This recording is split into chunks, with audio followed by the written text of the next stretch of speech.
Imagine getting paid just for sharing your thoughts on products and services you use every day. With Survey Junkie, it's that simple. Click on the link in the video description to discover how you can start earning today by taking surveys. The only surviving son of murderer and fraudster Alex Murdaugh plans to sue Netflix and Warner Brothers over documentaries connecting him to the murder of his former classmate. Alex Murdaugh, 55, is now in prison for the murders of his wife, Maggie, 52, and youngest son, Paul, 22, as well as a host of financial crimes. Son Buster, 30, unmistakable for the distinctive red hair that he and his brother both inherited from their father, is suing several outlets in addition to the two major studios for damaging his reputation. Murdaugh claims that various films and written stories about the case have linked him to the killing of 19-year-old Stephen Smith.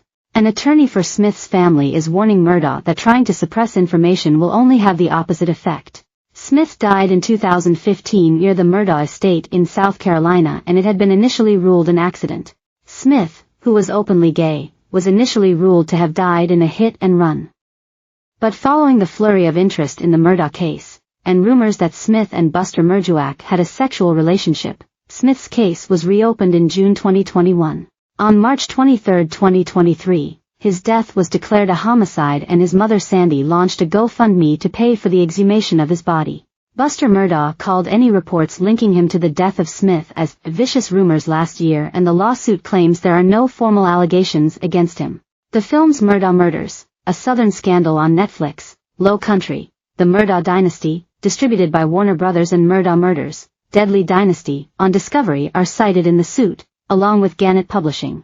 He's also suing Michael DeWitt Jr., the editor of the Hampton County Guardian, a local newspaper. The suit cites various scenes that Murdaugh's attorneys allege link him to Smith's death. The false statements were published to hundreds of thousands, if not millions, of viewers who watched the show, the filing added. Eric Bland, a Smith family attorney, thinks this is only going to be good for those Murdaugh is suing. I think the defendants will love this lawsuit because it will make a part 3 of any documentary, Bland told the Daily Beast. Buster was never asked if he had any knowledge of Smith's death.